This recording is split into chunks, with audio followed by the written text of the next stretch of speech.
Salam, bugün sizinlə kimya imkanlaşlarının 3-cü bölməsi olan kimyəvi formullar üzrə hesablamalar bölməsinə baxırıq. Başlayaq birinci sualdan.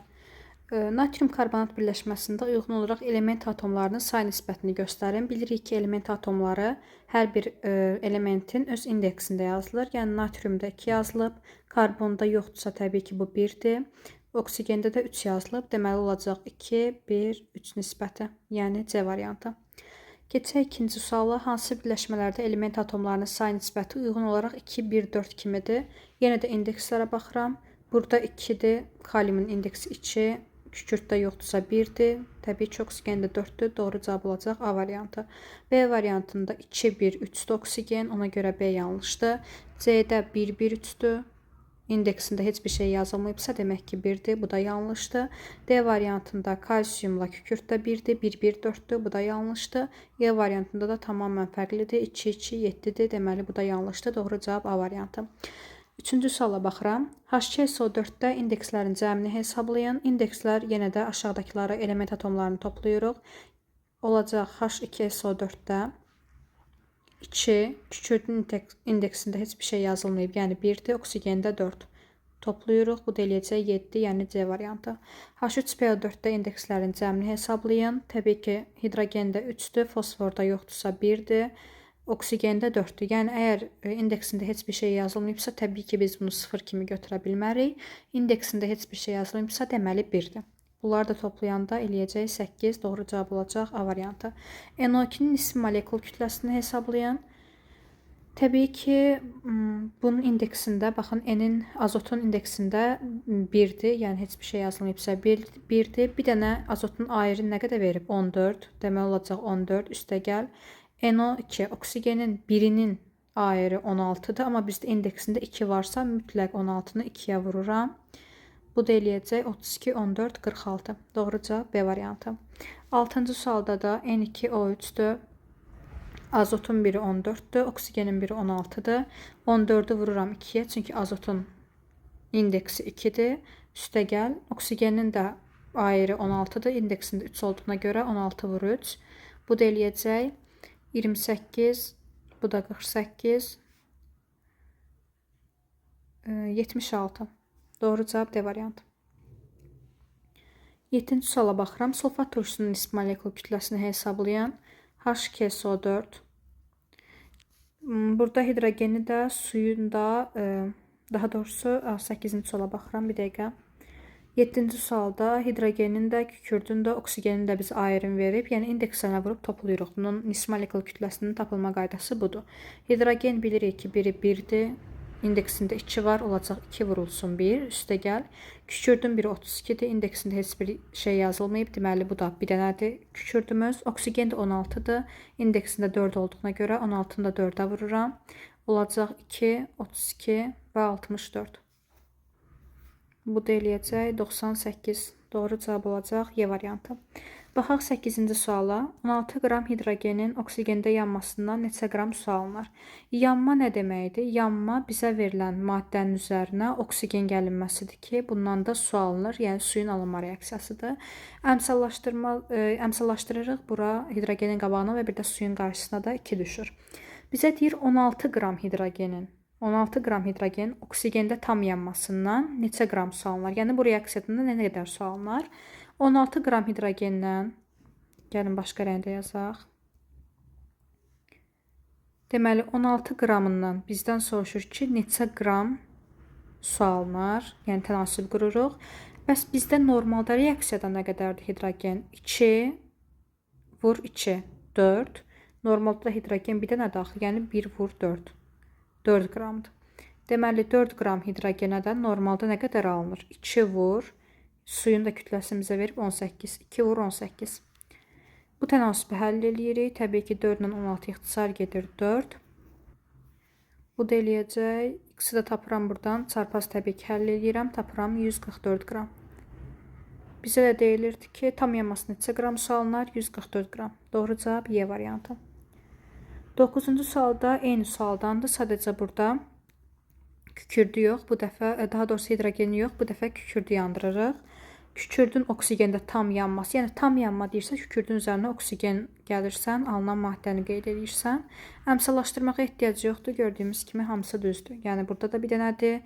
Əmsallaşdırmaq nə deməkdir? Yəni elə bir vəziyyətə gətirib çıxarmalıyıq ki, biz sizinlə balansı da keçəcəyik təbii ki. Elə bir vəziyyətə gətirib çıxarmalısan ki, reaksiyanın sağ tərəfi və bir də sol tərəfindəki maddələr eyni olsun. Yəni məsələn burada bir dənə sağ tərəfdə bir dənə kükürt varsa, solda da bir dənə kükürt olsun. Sağda 2 oksigen varsa, solda da 2 oksigen olsun. Baxıram ki, bunlar da eyni olduğuna görə demək ki, əmsala ehtiyac yoxdur. 8 qram kükürdün tam yanmasından neçə qram SO2 alınır? Deməli 8-dən x qram alınır. Bəs normalda reaksiyada nə qədərdir? Bir dənədir kükürt. Bir dənə kükürdün ayrı nə qədər verib? 32. 32-dən də nə qədər alınır? SO2-nin də kütləsini verib 64. SO2-də neçə moldur? 1 mol. Yəni qarşısında heç bir şey yazılmayıbsa bu 1 deməkdir. Bu da olacaq 64. Bunlar gedəcək və x-i buradan tapacağam 16 qram. Doğru cavab olacaq Y variantı. Keçək 10-cu suala. 20 qram kalsiumun oksigəndə tam yanması neçə qram kalsium oksid alınır? Burada da kükürt yox, kalsiumun yanması deyilir. Kalsium oksigəni də yandırıram. Burada artıq əmsala ehtiyac var. Çünki baxın sağ tərəfində 1 oksigen var reaksiyanın. Amma sol tərəfində 2. Deməli bura 2 yazıram ki, oksigenlərin sayı hər iki tərəfdə eyni olsun. Artıq sağ tərəfdə 2 oksigenimiz oldu, solda da 2 oksigenimiz oldu. Amma yenə doğru deyil. Çünki sağ tərəfdə 2 kalsium var, amma sol tərəfdə 1 kalsium var. Ona görə kalsiumda qabağına 2 qoyuram. Baxın, sonra mütləq yoxlayın. Görürsünüz ki, düzdür. 20 qram kalsium verib bizə və deyir neçə qram kalsium oksidi alınır. 20 qram kalsiumdan neçə qram kalsium oksidi alınır? X qram. Amma kalsiumda bizə ayrı nə qədər verib? 40. Amma kalsium neçə moldu? Baxın 2 moldu. Deməli 2 vur 40. Bundan nə qədər alınacaq? Burada da görürsünüz 2 moldu kalsium oksid. 2 vur. Kalsium oksidimizə emerin verib 56. Hər tərəfdən 2-lər gedər. 40 ilə 20 gedər. X-i də buradan taparam. 28 qram. Doğru cavab olacaq B variantı. 11-ci sualda deyir nitrat turşusunun HNO3 şəklində yazılır. Bir molekulunda cəmi neçə atom var? Dediyi ki, indeksində yazılmışsa, bunlar ikisi də 1-dir. 1, 1, 3. Təbii ki, eləyəcək 5. Doğru cavab olacaq A variantı. Keçirəm 12-ci suala. 12-ci sualda da sulfat turşusunun bir molekulunda cəmi neçə atom var deyir. 2, kükürtdə heç bir şey yazılmışsa 1-dir. 2, 1, 4. Bu da olacaq 7 D variantı. Ozonun nisbi molekul kütləsini hesablayın. Bunun üçün ozonun formulunu bilməlisiniz. O 3 şəklində yazılır. Əgər oksigeni də bizə ayırın 16 veribsə, 16-nın təbii ki, indeksinə vururam. 3, bu da eləyəcək 48. Doğru cavab olacaq Y variantı. Keçək 14-cü suala. Oksigen qazının nisbi molekul kütləsi. Artıq burada oksigen qazı dediyinə görə o içini tapacağıq. Oksigenin yenə ayrı 16-dır. 16-nı vururam mütləq indeksə 2-yə. Bu da eləyəcək 32, yəni D variantı. Hansı qaz hidrogendən 12 dəfə ağırdır? Aha, birinci gəlin hidrogeni tapaq. Deməli, hidrogen qazı H2 şəklində yazılır. Çünki hidrogendən deyir, hansı qaz hidrogendən 14 dəfə ağırdır. Bunun kütləsi nə qədərdir? Normalda hidrogen baxın verilib bizə ayrı 1-dir, amma indeksi var, yəni 1-i 2-yə vururam, 2 qramdır. Bundan 14 dəfə ağır. Çünki bizə deyir ki, hidrogendən 14 dəfə ağırdır. Hidrogen də axı 2-dir. 2-dən 14 dəfə ağır necə olar? 2-ni vuraram 14-də, taparam ki, 28. Bizə, yəni, ayrı 28 olan maddəni soruşur. Baxıram ki, hansı 28-dir. Başlayaq A variantından. A variantında NO-dur, azot 14-dür, indeksi 1-dir, oksigen 16-dır, indeksi 1-dir. 14-ün 16-nı toplayacağım. 30 tapacağım. Biz amma 28 lazımdır. A səhvdir. B variantında 14-dür azot. 2-yə vururam 28, üstə gəl 16. Bu eləyəcək 44. Lazım deyil bu bizə. CO-da oksigen 12-dir. Daha doğrusu karbon 12-dir, oksigen 16-dır. Bəli, 12 ilə də 16-nın cəmi eləyəcək 28. Doğru cavab olacaq C variantı. Biz də elə 28 axtarırdıq. D variantına da gəlin hər ehtimala görə baxaq. Karbon 12-də bilirik, oksigen də 16-dır. 12 üstə gəl 16, amma indeksində 2 var oksigenin, ona görə 2-yə vururam. Eləyəcək 44, bu da yanlışdır. SO2-yə də baxıram ki, kükürdün biri 32-dir, oksigenin biri 16-dır, amma indeksində 2 var. 16-nı da 2-yə vuranda bu bizə verəcək 64-ü. Deməli, bu da yanlışdır. Doğru cavab olacaq C variantı. Keçək 16-cı suala. 16-cı sualda da deyilir ki, hansı qaz oksigendən 16 dəfə yüngüldür? Bayaqki sualdandır. Burada isə oksigen dediyinə görə təbii ki, birinci oksigen qazının kütləsini tapıram. Biri 16-dır. Amma bizdən o ikini tapmalıyıq. 16-nı 2-yə vururam. Bu eləyir 32. 32-dən 16 dəfə yüngüldür. Bayaq ağırdır dediyinə görə vurmuşduq. Amma burada yüngüldür deyirsə, təbii ki, 32-ni 16-ya bölürəm və tapıram 2. Yəni qramı 2 qram olan qaz tapmalıyam. Bu da olacaq hidrogen. C variantı. Artıq məncə digərlərinin kütləsini tapmağı bacarırsınız. Ümid edirəm ki, özünüz tapa biləcəksiniz. 17-ci suala keçirəm. Kalium 3PO4 birləşməsində uyğun olaraq element atomlarının say nisbətini göstərin. Dedik ki, burada heç bir şey yazılmışsa 1-dir, 3, 1, 4. B variantı. Hidrogenə görə nisbi sıxlığı 14 olan qazın nisbi molekul kütləsini müəyyən edin. Hidrogen qazı. Hidrogen dedik 1-dir. İndeksinə vururam 2. 2-dən deməli, hidrogenə görə nisbi sıxlıq 14-dürsə, bunu bu şəkildə yazırsınız. X böl 2 bərabərdir 14. X də bərabərdir 28. Yəni, əgər bizə hansısa qaza görə nisbi sıxlığı bu qədərdir deyirsə, tapmalı olduğumuzu bölürük. Hansı qaza görə soruşurdusa həmin qazın kütləsinə və onu da bərabər eləyirik bizim nisbi sıxlığımıza. Buradan yəni bizə lazım olan tapırıq. X-i tapırıq 28. Doğru cavab olacaq Y variantı. Kütlə nisbətləri 5, 4, 6 kimi olan birləşmənin formulunu müəyyən edin. Deməli, bizə baxın, bunlara fikir verin. Bizə M-ləri verib. Yəni, bunların hamısının ayrı-ayrılıqda M-in verib, kütləsini verib. Bizdə valentlik bölməsində səhv etmirəmsə, bu tipli suallar var idi. Yəni, hamısının ayrı-ayrı həm kalsiumun, həm kükürdün, həm də oksigenin mol sayını müəyyən etməliyik. Yəni, necə? Deməli, həm kalsiumu müəyyən edirik, həm kükürdü, həm də oksigeni. Kalsiumu verib nə qədər? 5.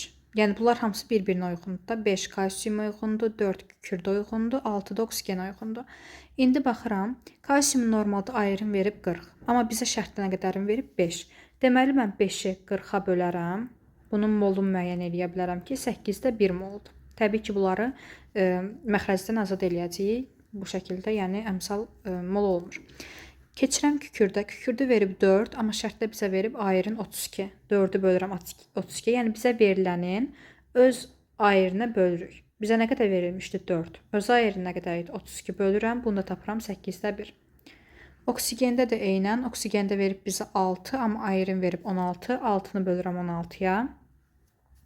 2 ixtisar gedir. Qalır 8-də 3. İndi mən bunların hamısını məxrəcdən azad eləmək üçün bunların hamısını 8-ə vura bilərəm. Eləyəcək kalsium 1,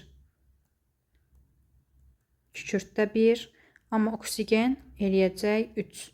Deməli, bizim formulumuz necə olacaq? Kalsium, yəni bu tapdıqlarımız 1, 1, 3, ayrı-ayrı bunların indeksləridir. Yəni 1 kalsiumun indeksidir, bu 1 kükürdün indeksidir, bu 3 isə oksigen indeksidir. Yəni olacaq kalsium, kükürd, O3. Doğru cavab olacaq B variantı.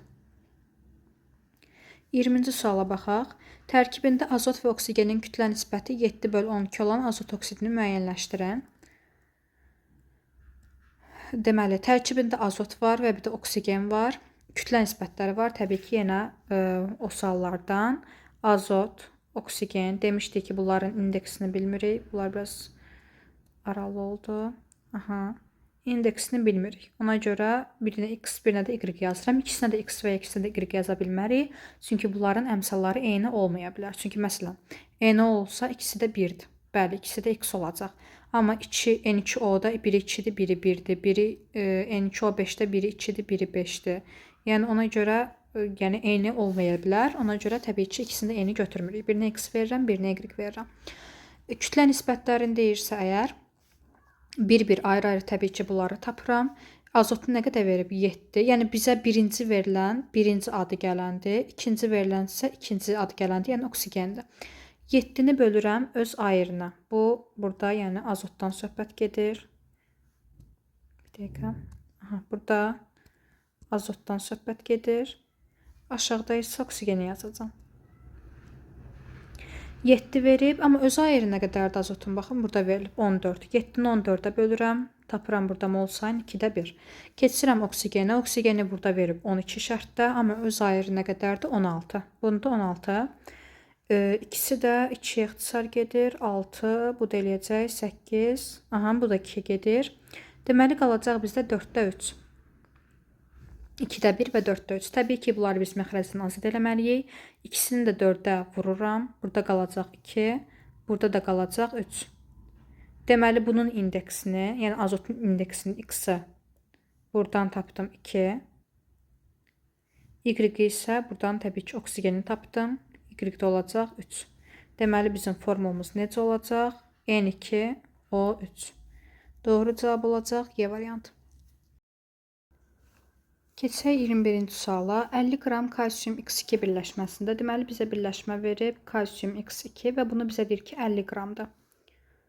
Bir dəqiqə, bu niyə belə yazır? Aha, bunu isə bizə verib 50 qramdır. Amma tərkibindəki kalsiumu bizə verib ki, 10 qramdır. Kalsium isə tərkibində 10 qramdır. Bu bizə verilən qədərdir. Bəs normal bir kalsium X2 birləşməsində ümumi kütləsi nə qədərdir? Kalsium, yəni 40. Baxın, burada ayrım verir bizə 40. 40 plus x-i bilmirəm nə qədərdir. Ona görə indeksinə vururam. Olur 40 plus 2x. Bunun öz kütləsidir, belə deyək. İndi belə bir tənasüb qura bilərik. Əgər 50 qram kalsium x2-də 50 qram bizə veriləndir. 10 qram kalsium varsa, baxın burada 10 qram kalsium varsa, bəs ümumi kalsium x2-də, yəni 40 plus 2x-da nə qədər var kalsium? Kalsium burada, deməli, bir dənə kalsium var, yəni 40 qram. 40 plus 2x da 40 qramdır. Deməli, əgər mən bu tənliyi həll eləsəm, bu tənasübü həll eləsəm, buradan tapdığım x ilə x-in nisbi atom kütləsi olacaq. Deməli, bir daha deyirəm tənasübü. 50 qram bizə verilən kalsium x2-nin kütləsidir. Əgər bu 50 qramda 10 qram kalsium varsa, özü mənə şərtdə deyir. Bəs normalda 1 mol kalsium x2-da, yəni 40 plus 2x-da, buradan tapdım MR-in. Nə qədərdir kalsium? 40 qram. Çünki bir dənə burada 40 kalsium. Bunu da həll eləsəm, 40 plus 2x burada bərabər olacaq 200-ə, təbii ki, çarpaz vururuq və buradan da x-i tapacam 80.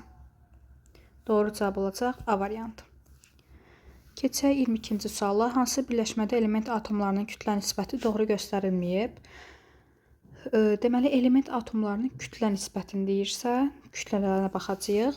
SO2-də bir dənə kükürt var. Bir dənə kükürdün kütləsi nə qədərdir? 32. Yəni, bu olmalıydı. Bunu biraz yaxınlaşdıraq. Olmalıydı 32 böl. Yəni, böldüyündəki nisbət. Oksigen nə qədərdir normalda? Oksigen 16-dır, amma indeksində 2 var deyə bunu da 2-yə vururam. Eləyəcək, bu da 32.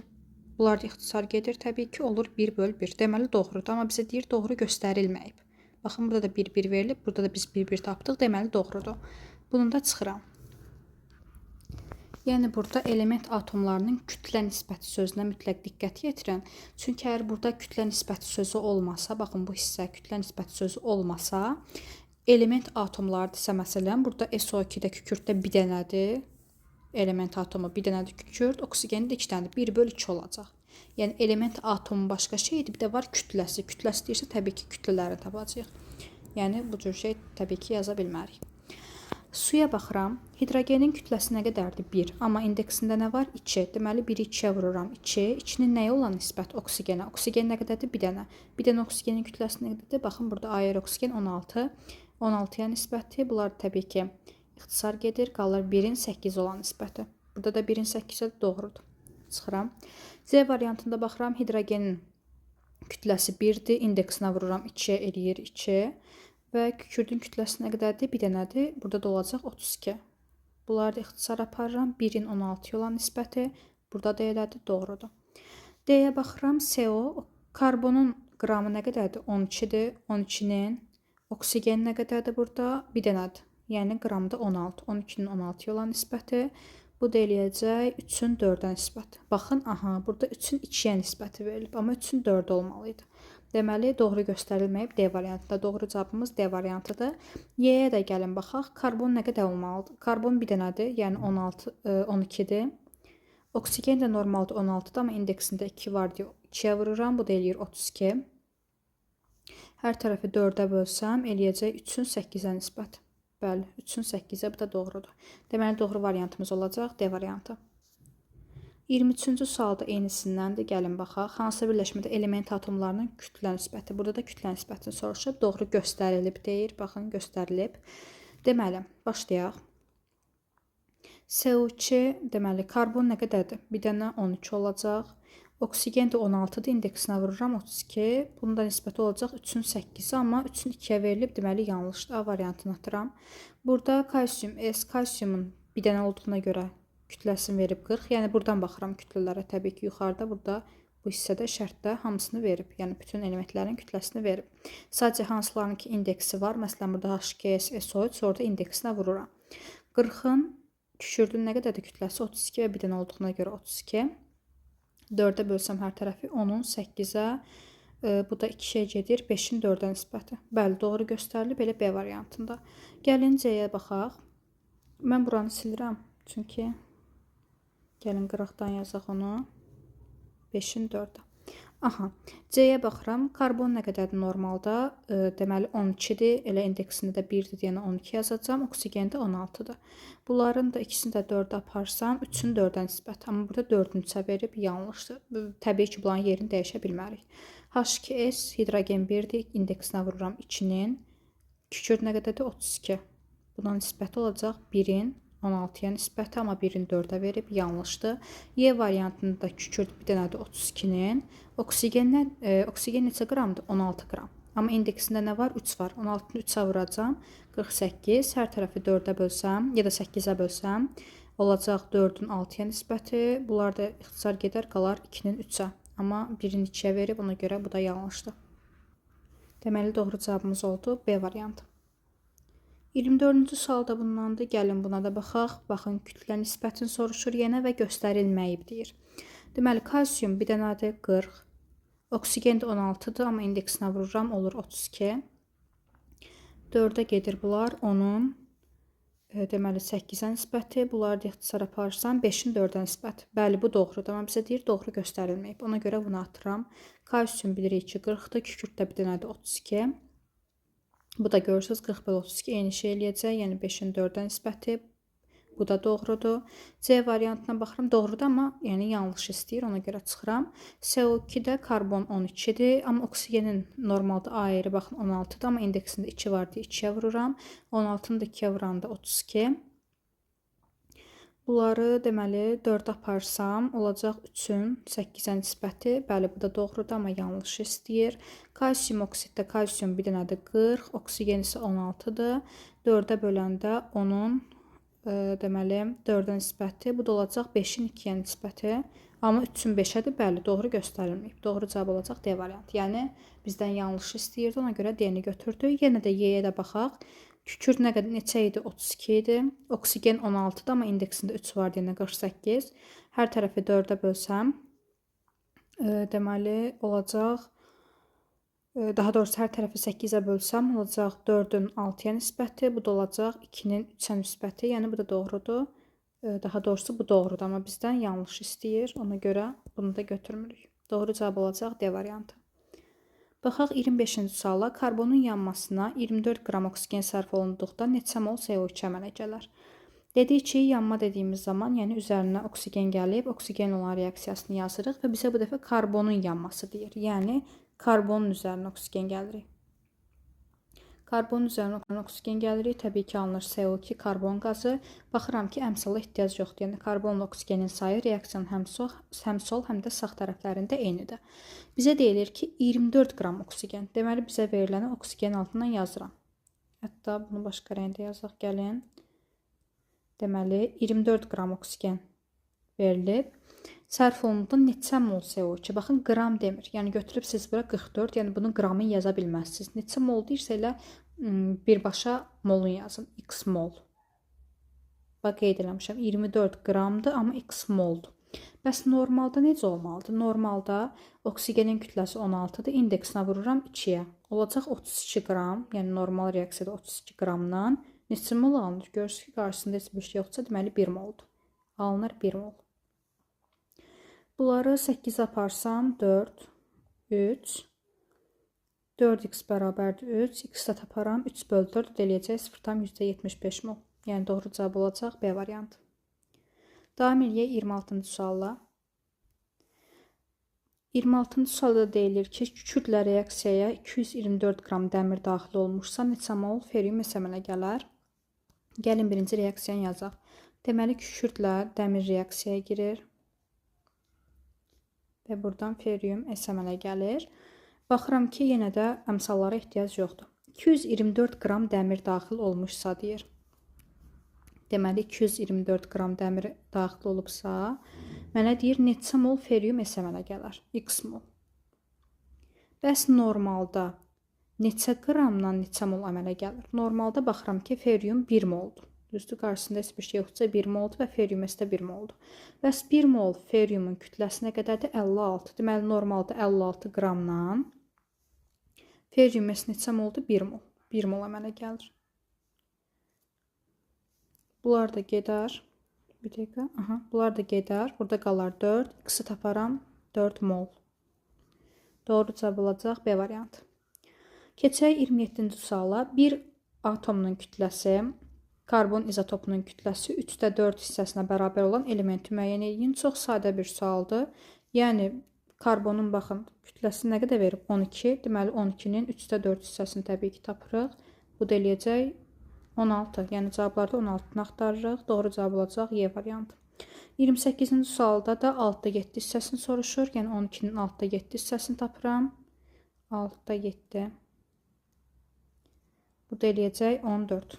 14 olan cavab azot D variantı. Keçək 29-cu suala. X və Y elementlərindən ibarət birləşmədə Y atomlarının sayının X atomlarının sayına nisbəti 1,5-ə bərabərdir. Aha. Deməli, hər hansı bir birləşmədir, X-Y birləşməsidir. Burada deməli, ayırt eləyə bilək deyə, məsələn, AB deyə bilərik. X, A, Y, B indekslərinə. Çünki neçə olduğunu bilmirik. Mənə deyir ki, bu birləşmədə Y atomlarının sayının, baxın, Y atomlarının sayının, Y atomlarının sayı nədir? B olaraq işarələmişəm. B-nin X atomlarının sayına nisbəti. X atomlarının sayını ilə işarə eləmişəm? A. Yəni, B-nin A-ya olan nisbəti 1,5-ə bərabərdir. Bərabərdir 1,5. Baxın, bir daha deyirəm. X və Y elementlərindən ibarət birləşmədə Y atomlarının sayının, yəni bu B-nin, X atomlarının sayına nisbəti, yəni A-ya nisbəti 1,5-dir. Birləşmənin formulunu müəyyən edin, yəni A ilə B-ni tapın. İndi mən baxacağım ki, təbii ki, variantlarla işləyirik bu sualda, yəni o daha asan üsuldur. Hansı variantda Y-in indeksindəkiləri X-in indeksindəkilərinə bölsəm, mənim cavabım eləyər 1,5. Gəlin baxaq. A variantında Y-in indeksində nə durub? 3. X-in indeksində nə durub? 1. 3-ü 1-ə bölsəm nə eləyər? 3. Amma bizə lazımdır ki, 1,5 eləsin. Deməli, A yanlışdır. B variantında Y-in indeksində 1-dir, X-in indeksində isə 2-dir. 1-i 2-yə bölsəm neçə eləyər? 0,5. Mənə lazımdır 1,5 olsun. C variantında Y-in indeksi 4-dür, X-in indeksi 2-dir. 4-ü 2-yə bölsəm eləyər 2, 1,5 olmalıdır. D variantında Y-in indeksi 5-dir, X-in indeksi 2-dir. 5-i 2-yə bölsəm eləyər 2,5, 1,5 olmalıdır. D-ni də atıram. Y variantında isə 3-ü 2-yə bölərəm. Y-in indeksi 3-dür, X-in indeksi 2-dir. 3-ü 2-yə bölərəm 1,5. Bəli, doğru variant olacaq Y variantı. 30-cu sualda eynidir. Burada da deyir ki, Y atomlarının sayının, yəni B-nin A-ya olan nisbəti bu dəfə 1,5 yox, 2,5 olsun. Yenə də bölüb baxıram. A-da 8-i 3-ə böləndə təbii ki, 2,5 eləmir. B variantında 3-ü 2-yə böləndə 1,5 eləyir. C variantında 3-ü 1-ə bölürəm 3 eləyir. D variantında 6-nı 2-yə bölürəm 3 eləyir. Amma Y variantında 5-i 2-yə bölsəm eləyər 2,5. Doğru cavab olacaq Y variantı. Keçək 31-ci suala. X, Y və Z-in adı hansı halda doğru göstərilmişdir? Deməli, gəlin baxaq. X2O verib bizə bir dənə deməli, maddə verib. X2O maddəsi və mənə deyir ki, bunun molyar kütləsi 18-dir. Molyar nə idi? Yəni, bütün bunları toplayırdıq. X-in kütləsinin nə olduğunu bilmirəm, amma indeksini bizə 2 verib. Onda 2X üstəgəl oksigen də neçə dənədir? Bir dənədir. Deməli, oksigen də bir dənədirsə, oksigen də kütləsi normaldır. Nə qədərdir? Ayrı baxın verib 16. Ona görə 2x plus 16. Yəni bunun molyar kütləsi 2x üstəgələk 16-dır. Axı bizə onu da 18 verib. Deməli, bunu 18-ə bərabər eləyərəm. 2x bərabər olar 2-yə və x taparam buradan 1. Aha, bu qalsın belə. Keçək indi digər maddəyə. Digər maddəni verib mənə Y2O və bunun da molyar kütləsini verib 20. Bu da təbii ki, Y-i bilmirəm. 2 indeksinə vururam. 2Y plus oksigen də 16-dır. Bərabər edirəm bunu 20-yə.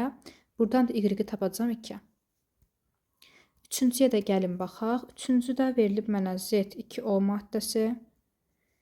Burada da 2Z plus 16 bərabər olacaq. Neçə verib bizə? 22. 22-yə 2Z buradan bərabər olacaq 6-ya. Z də bərabərdir 3-ə.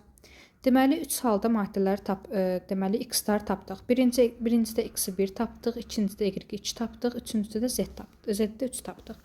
Bizə də indi x, y və z-in adlarını soruşur. Bunları indi mən siləcəm buradan. Bunları ilk öncə qeyd eləyək burada. Deməli, x-i 1 tapmışıq, y-i 2 tapmışıq, z-i də 3 tapmışıq.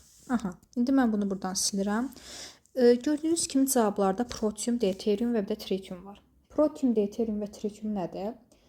Protium, deuterium və tritium hidrogenin izotoplarıdır.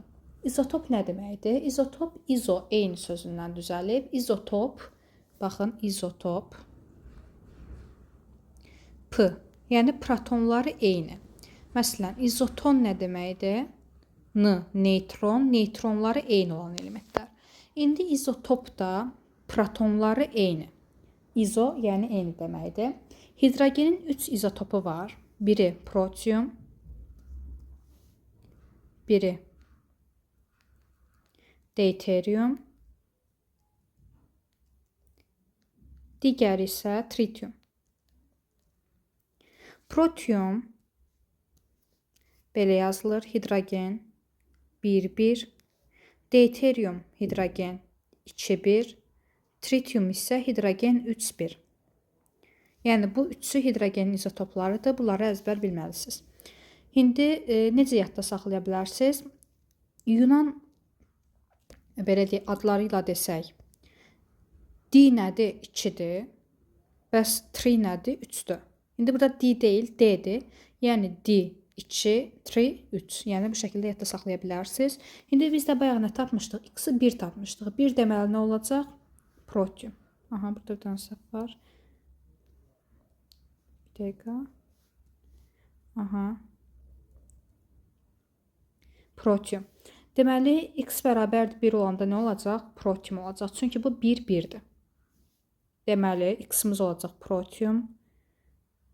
İkincidə y-imizi nə tapmışıq? 2 tapmışıq. 2 nə idi? Deuterium idi. Baxın, 2-dir burada. İkinci olacaq deuterium və üçüncüdə olacaq tritium. Çünki Z3 tapmışıq. Burada da 3-dür. Deməli, doğru variant olacaq B variantı. Baxaq 32-ci suala. Bu da eynisidir. Artıq bunları bilirsiniz. Protium, deuterium, tritium. İndi isə gəlin hamısını tapaq. Bayaqki kimi yenə molyar kütlələrini tapıram. X2S-də 2x plus 32-ni bərabər edirəm. Neçə verir mənə? 36. X-i buradan tapıram 2.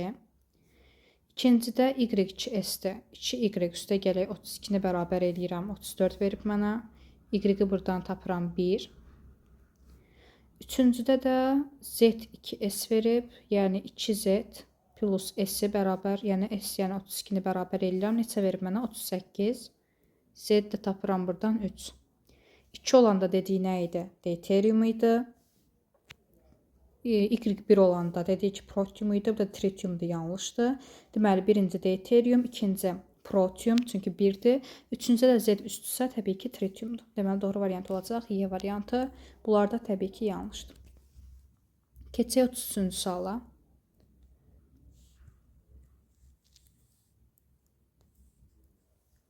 Üstdə deyilir ki, hansı hallarda hidrogen atomlarının sayı bərabərdir? Yəni, hidrogenlərin sayı eyni olsun. Birinci baxıram. Birincidə mənə deyilir ki, 2 mol CH4. Burada nə qədər hidrogen var? 4 dənədir. Amma qabağında da 2 var, axı 2 moldur. Ona görə 2-ni 4-ə vururam, burada eləyəcək 8. Keçirəm ikinciyə. 1 mol S2H6. 1 mol.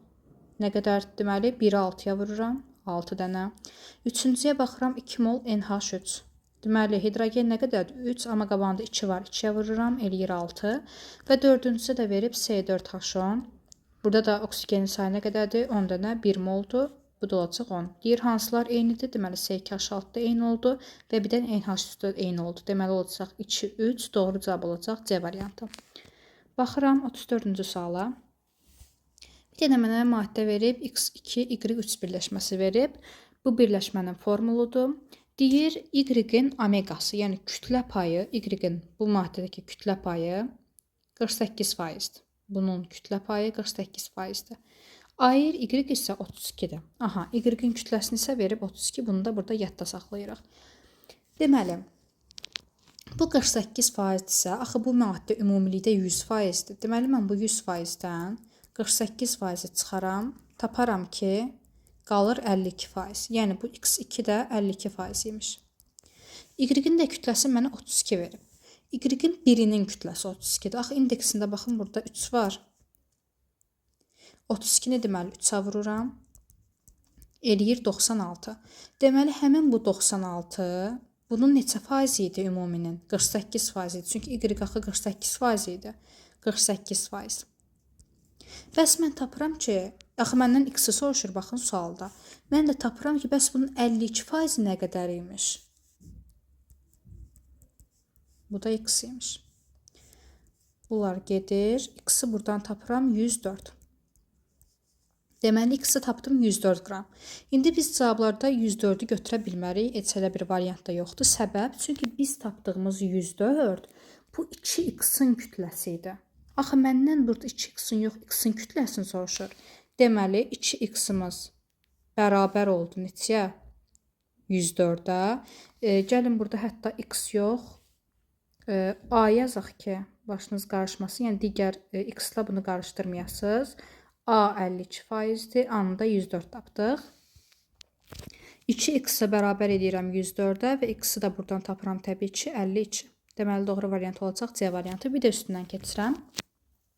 Deməli, bizdə birləşmə verilmişdi. X2, Y3 birləşməsi və mənə deyilirdi ki, bu birləşmədə Y-in omegası 48%-dir. Yəni, Y-in kütləsində axı mənə 32 verib, indeksinə vurdum 3-ə, elədim neçə? 96. Deməli, bildim ki, həmin bu 96 48% imiş. Tənasüb qurdum. Axı, ümumi də 100% olmalıdır bu maddə. Hər bir şey ümumi 100% olmalıdır. 100%-dən həmin bu 48% çıxdım ki, görüm mənim X-ma nə qədər düşür, 2X-ma nə qədər düşür. Tapdım ki, 52%. Deməli, A ilə işarə elədim 2X-in kütləsini. Hətta burada qeyd edirəm, A nədir? 2X-dir. A-nı da 52% verdim. A-nı buradan 104 tapdım. Axı, A da 2X idi, amma məndə şərtdə X-i soruşur. Ona görə 2X-i də bərabər elədim A-ya, yəni 104-ə. Buradan da gördüyünüz kimi X-i 52 tapdım. Doğru cavab oldu C variantı. Baxaq 35-ə. 35-də də yenə bizə bir formul verib, birləşmə verib. X3Y. Və burada Y bu dəfə 31% verib. Deməli, ilk işimiz nə idi? 100%-dən 31% çıxırdıq ki, görək 2X-a nə qədər qalır. Daha doğrusu, bu da artıq 3X-dir. 100-dən çıxıram 31%-i. Tapıram ki, 69%. Deməli, 69% də mənim X-imin imiş. Yəni, bu da 69% imiş. Burada görürəm ki, Y-in ayırı mənə 31 verib. Y-də elə bir dənədir də, yəni indeksində heç bir şey yazılmışsa, bu 1 deməkdir. 31 neçə faizdir? Şərtdə verib 31%-dir. Bəs mən də bilmək istəyirəm ki, həmin bu X-in faizi, yəni 69% üçün neçə X olmalıdır? Yəni kütləsi nə qədər olmalıdır? Bunlar gedir, A-nı tapıram 69. Cavabı 69 baxın var, çaşıb götürərsiniz. Qətiyyən olmaz. Niyə olmaz? Çünki mənim tapdığım A bir dənə X-in kütləsi deyil. 3 dənə X-in kütləsidir. Budur mənim tapdığım bu. Komple budur. Amma məndən birini soruşur, məndən də ayır X-i soruşur. Yəni birinin kütləsi. Onun da 3X-i 69-a bərabər edirəm. Çünki A nə idi əvvəlcədən? 3X idi. 3x 69-a bərabər edirəm. X-i də burada neçə tapıram? 23. Doğru variant olacaq D variantı. Keçək 36-cı suala. Deməli, bizə 2 dənə reaksiya verib, deyir A maddəsinin kimyəvi formulunu müəyyən edin. Aha, bayaq sizə dedim ki, bir reaksiyanın mütləq sağ və sol tərəfindəki maddələr bir-biri ilə eyni olmalıdır. Yəni, məsələn, sağ tərəfdə əgər reaksiyada 2 dənə kalsium varsa, sol tərəfdə də mütləq və mütləq 2 kalsium olmalıdır. Olmadığı zaman da onu biz bərpa eləyirik, yəni balans qururuq, əmsallaşdırırıq. İndi mən bunun baxıram ki, sol tərəfində M və N var. Yəni, mən bunların nə olduğunu bilmirəm. Amma sol tərəfinə baxsam 2xy verib. Yəni, 2 dənə x-im var, 2 dənə y var. Deməli, avtomatik mən burada M ilə N-i tapıram. Deməli, M də 2 imiş, N də 2 imiş. Onda reaksiyamız necə olur? Onda reaksiyamız olacaq x2 üstə gəl y2 alınacaq 2xy. Baxın, tam-tamına doğrudur. 2x solda var, 2x sağda var. 2y solda var, 2y sağda var. Deməli, doğrudur. İndi bu birinci mərhələni keçdik. İndi keçirik ikinci mərhələyə. İkinci mərhələdə də mənə deyilir ki, 3xm, artıq m-i tapmışsan, axı neçə tapmışdıq? 2 tapmışdıq. Gətirib yerinə qoyuram. 3x, artıq baxın, birinci sətrə baxmağa ehtiyacınız yox idi. Birinci sətri biz ona görə verib ki, biz oradan m-i tapaq. M-i tapdıq, gətirib indi yerinə qoyuruq. x m-dir. M-i neçə tapmışıq? 2. Yerinə qoyuram. Üstə gələk z2. Alınır 2a. İndi məndən a-nı soruşur. A maddəsinin kimyəvi formulunu müəyyən edin. Baxıram ki, dedim axı sağ və sol tərəfdəkilər eyni olmalıdır. Deməli, bu maddə x və z-dən ibarət olmalıdır. A nədirsə x və z-dən ibarətdir. Çünki reaksiyanın sol tərəfində ancaq x ilə z maddəsi var. İndi gəlin bunu əmsallaşdıraq. Burada nə qədərdir x? 6 dənə. Sol tərəfdə x-imiz 6 dənədir. Z-imiz nə qədərdir? Z-imiz də 2 dənədir. Deməli, solda necə belədirsə, sağda da mütləq elə olmalıdır. Və təbii ki, A-mızın qabağında 2 var. A-mız da x-sə, qabağına mütləq 2-ni qoyuruq. İndi baxıram ki, axı düz olmadı. X-in 2 dənədir, amma burada 6 dənədir sol tərəfdə. Axı evlər eyni olmalıydı. Deməli, x-in indeksini 3 yazıram ki, bu 6 olsun. Eyni zamanda solda da 6-dır. Bəs z solda nə qədər idi? 6. Daha doğrusu 2. Baxın, burada 2 dənə z var. Deməli, sağda da neçə dənə olmalıdır? 2 dənə. Neçə dənədir? 2-ni vururam 1-ə, 2 dənədir. Deməli, doğrudur. Deməli, formumuz oldu x, 3, z kimi. Cavablarda təbii ki, qarşısında 2 olmayacaq. Çünki 2, baxın, burada şərtdə var. Ona görə bizə sadəcə a lazımdır. Tapdığımız a budur. x, 3, z. Keçək 37-ci suala. Burada da yenə sağla başlayırıq işə. Sağ tərəfdə 2x-imiz var. Ona görə m-i buradan avtomatik tapıram ki, 2-dir. Çünki x 2 olmalıdır ki, yəni eyni olsun. Və sağ tərəfdə neçə dənə y-imiz var? Qabağında 2 var, indeksində 3 var, vururam 6. Deməli, n-i də buradan 2 tapdım. 2, sol tərəfdə də y 6 olsun. Deməli, o zaman necə olacaq? x2 üstə gələk 3y2 alınacaq 2xy3. Doğrudur, bəli. 2 dənə hər tərəfdə x var, 6 dənə hər tərəfdə y var. Vəsə, artıq birinci ilə işimizi bitirdik. Keçirəm ikinciyə. İkinci necə həll edirik? İkincidə xm, m-i neçə tapdıq? Baxın, yuxarıda burada tapdıq. 2 tapdıq, x2, üstə gələk 6z, alınır 2a. Dedim ki, sağ və sol tərəflər eyni olmalıdır. Deməli, A maddəsində mütləq xz maddəsi olmalıdır. Qarşısındakı 2-ni də unutmuruq. Burada nə qədər, sol tərəfdə nə qədər x var idi? 2 dənə. Burada nə qədərdir? 2 dənə. Deməli, doğrudur. Deməli, keçirəm z-ə. Z burada nə qədərdir sol tərəfdə? 6 dənə. Burada nə qədərdir? 2. Bax, indeksində 1 var. Ona vururam 2 dənə. Axı dedik eyni olmalıdır. Deməli, bu da 6 olmalıdır. Deməli, bunun indeksində mütləq 3 olmalıdır ki, 3-ü 2-yə vuraq və eləyək 6. Tam-tamına doğrudur. İndi yazandan sonra mütləq yoxlayın. Bəli, doğrudur. Deməli, A maddəsini tapdım. xz3. Doğru cavab olacaq B variantı. Yəni, burada indi belə yazılmayıb. Yazılıb ki, z 3x və ya x 3z. Daha doğrusu və ya x z3. Bunlar təbii ki, eyni şeydir. Baxın, indekslərinə baxın. X bir dənə, z 3 dənə, x bir dənə, z 3 dənə. Təbii ki, bunlar eyni şeydir. Davam edirəm 38-ci sualla. Hansı birləşmədə oksigenin kütlə payı 50%-dir? Təbii ki, bu sualı başqa suallarla da yaza bilərsiniz, amma mənim ən çox məsləhət gördüyüm bu tip suallarda variantlarla getməyinizdir ki, yəni onda vaxta qənaət eləmiş olursunuz. Başlayaq A variantından. Deməli, A variantında bizə hansı maddə verilib? CO2. CO2-nin kütləsi nə qədərdir? Gəlin tapaq. 12 karbondur. Üstünə də gəlirəm oksigen. Oksigen nə qədərdir? 16, amma indeksinə vururam 32 və qabağında da 12 var. Bu eləyəcək 44. 44 bunun 100%-idir.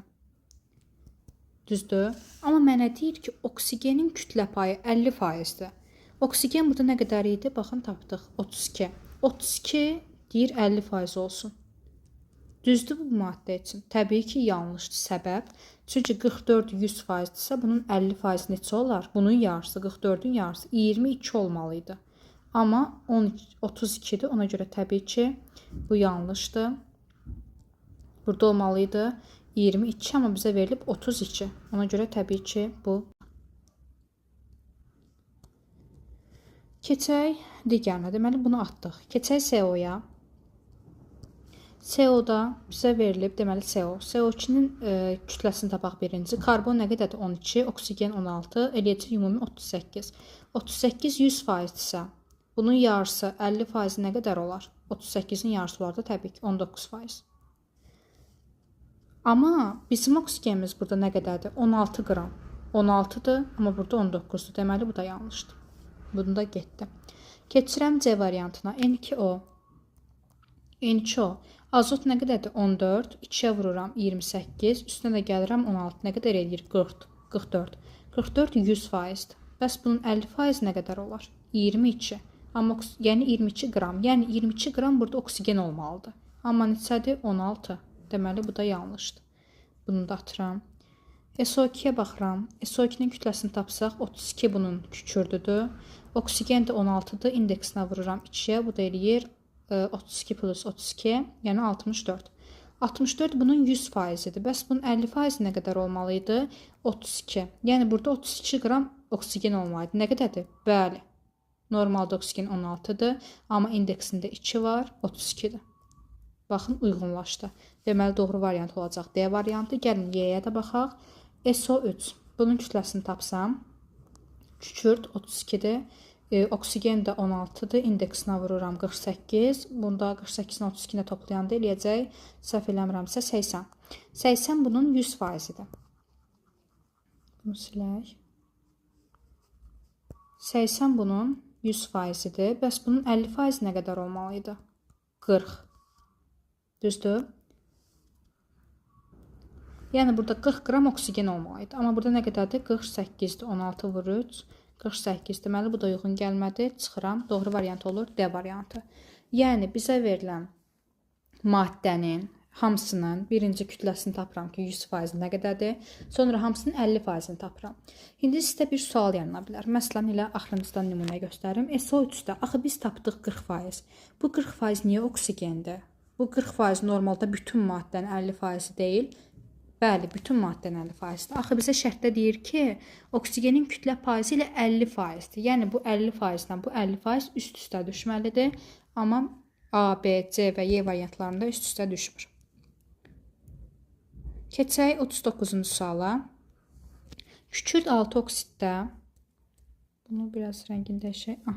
Kükürt 6 oksiddə, yəni SO3-də kükürdün kütlə payını hesablayın. Kütlə payı necə hesablanır? Omega bərabərdir M böl məhlul vur 100%. Normalda düsturumuz budur, amma mən əsasən tənasüblə hesablayıram, yəni mənə o cür rahat gəlir. İndi hər iki üsulla yazacağam ki, mənə necə rahatdırsa, yəni onun ilə də işləyə bilər. Birinci gəlin elə bu düstur üsulundan istifadə edək. Omega bərabərdir. Deməli, M hissə, M nədir? Kütlədir. M hissəyə nəyə yazırıq? M hissəyə bizə verilən kütləni yazırıq. Yəni, bizdən soruşulanı yazırıq. Məsələn, bizdə kükürdün kütlə payını hesablayın deyirsə, ora kükürdün kütləsini yazırıq bu hissəyə, M hissəyə. Nəyi soruşursa onu yazırıq. Nə qədərdir burada kükürdün kütləsi? Bir dənədir və burada ayrım verib 32. 32 böl. Məhlul deyəndə nə yazırıq? Bütöv maddənin kütləsini yazırıq. Bütöv maddənin kütləsini gəlin tapaq. Nə qədər eləyəcək? Kükürd eləyəcək 32, üstə gələk, oksigen 16-dır, 3-ə vururam 48, o da eləyir 80. Ümumidə 80-dir, vur 100%. Bunu da hesablasam, 8-ə bölürəm 10. Burada da eləyəcək 4, sıfırlar da getdi 40. Doğru cavab olacaq A variantı. Deməli, omeqanı 40 tapdıq. Bu düstur üsludur. İndi istəyirəm, yəni mənim hər zaman yazdığım kimi tənasib üsulu ilə yazaq. Yəni sonu eyni gəlir. Kim hansı üsuldan istəsə istifadə edə bilər. Deməli, ikinci üsulumuz nədir? İkinci üsulumuzda tənasib üsuludur. Bunu necə yazırıq? Ümumi kütləni tapırıq burada da 80. 80 bizim 100%-imizdir. Bəs kükürdümüz burada nə qədərdir? 32. 32 də x%-dir. Buradan da tapa bilərsiniz və bu da eləyəcək 40. Yəni hər iki üsulla yaza bilərsiniz. İkisi də eyni şeydir. Keçək 40-cı suala. Kuprum SO4 birləşməsində elementlərin ən kiçik kütlə nisbətlərini müəyyən edin. Aha, bizə deməli verilib kuprum SO4. Kuprum. Gəlin bir-bir kütlələrini tapaq ayrı-ayrı. Kuprum nə qədərdir? Bir dənə. Bəs bir dənə kuprumun kütləsi nə qədərdir? 64. 64 böl. Sonra keçirəm kükürdə. Kükürd nə qədərdir? Bir dənə. Bəs bir dənə kükürdün ayrı nə qədərdir? 32. 32. Oksigenin biri nə qədərdir? 16. Amma indeksində nə var? 4. Ona görə 16-nı 4-ə vururam. 64 tapıram. Nəyi? Oksigeni. Böl 64. Təbii ki, ixtisarları aparırıq. Qalacaq 2, 1, 2. Hər tərəfə 32-yə böldüm. Doğru cavab olacaq C variantı. İndi burada deyə bilərsiniz ki, bəs ən kiçik kütlə nə deməkdir? Yəni, sizə əgər ən kiçik kütlə verməsəydi, məsələn, ən böyük kütləni soruşsaydı, siz onda cavabı ixtisar eləməmiş variantda götürəcəksiniz. 64, 32, 64 variantında. Amma ən kiçik deyirsə, yəni ixtisar elə demək istəyir. Demək istəyir ki, ixtisar elə və ən kiçik variantını götür. O da olacaq 2, 1, 2, doğru variant olacaq C variantı.